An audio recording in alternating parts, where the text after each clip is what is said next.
పెద్దపల్లి జిల్లాకు సంబంధించి ఈరోజు ప్రధాన వార్తలు చూసుకున్నట్లయితే పెద్దపల్లి పట్టణంలో ఉన్నటువంటి ఫారెన్ స్ట్రీట్లో ఈరోజు ఉదయం పోలీసులు కార్డన్ సర్చ్ నిర్వహించారు. పెద్దపల్లి సిఐ ప్రవీణ్ కుమార్ ఆధ్వర్యంలో ఈ యొక్క కార్డన్ సర్చ్ నిర్వహించారు. ఫారెన్ స్ట్రీట్లో ఉన్నటువంటి ఇల్లు కూడా సోదా చేసి అనుమానిత వ్యక్తుల యొక్క వివరాలను అడిగి తెలుసుకున్నారు. ఈ సందర్భంగా సరైన ధృవపత్రాలు లేనటువంటి 50 ద్విచక్ర వాహనాలు, 4 కార్లు, 6 ఆటోలను సీజ్ చేశారు. ఈ సందర్భంగా సిఐ ప్రవీణ్ కుమార్ మాట్లాడుతూ అనుమానిత వ్యక్తులు కానీ ఎవరైనా అపరిచితులు కానీ తారసపడినట్లయితే వెంటనే సమీపంలో ఉన్నటువంటి పోలీస్ స్టేషన్లో సమాచారం ఇవ్వాలంటూ కూడా సూచించారు. అంతేకాకుండా యువత మాదక ద్రవ్యాలు, డ్రగ్స్, గంజాయి వంటి మత్తు పదార్థాలకు బానిసగా కాకుండా తల్లిదండ్రులు, పిల్లలపైన కూడా దృష్టి సారించాలంటూ కూడా ఆయన సూచించారు.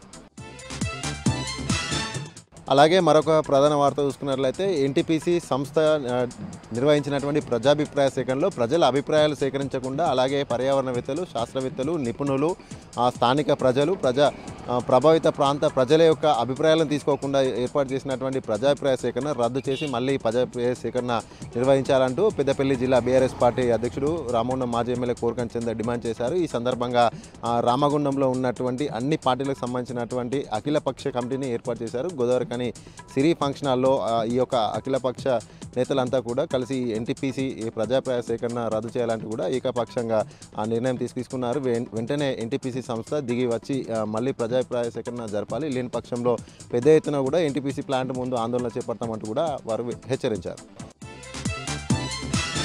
అలాగే మరొక ప్రధాన వార్త చూసుకున్నట్లయితే రామగుండం మున్సిపల్ కార్పొరేషన్ పరిధిలో ఉన్నటువంటి గౌతమ్ నగర్లో ఇంటికి తాళం వేసినటువంటి ఇంట్లో దొంగలు చోరీకి పాల్పడ్డారు. అయితే గౌతమ్ నగర్ చెందినటువంటి సింగరేణి రిటైర్డ్ కార్మికుడు రామ్మోహన్ రావు తన భార్య అనారోగ్యం కారణంగా హైదరాబాద్కు హాస్పిటల్కి వెళ్ళి చికిత్స నిమిత్తం తీసుకువెళ్ళి వచ్చేలోపు దొంగలు ఇంట్లో ఉన్నటువంటి బంగారంతో పాటు 15 లక్షల రూపాయల నగదును అప్పగించారంటూ కూడా రామ్మోహన్ రావు ఆవేదన వ్యక్తం చేశారు. అయితే పోలీసులు రంగప్రవేశం చేసి దొంగను పట్టుకునే పనిలో పడ్డారు. అయితే ఇటీవల గౌతమ్ నగర్లో పెద్ద ఎత్తున గౌతమ్ నగర్ అంటే కొంత ప్రశాంత వాతావరణం ఉంటుంది కాబట్టి ఎక్కువ జన సందోహం ఉండని కారణంగా గౌతమ్ నగర్లో ఈ మధ్య కాలంలో అనేక మార్లు కూడా చోరీలు జరిగాయి. పోలీసులు కనీసం పట్టించుకోవడం లేదంటూ కూడా స్థానికులు అయితే అభిప్రాయం వ్యక్తం చేశారు.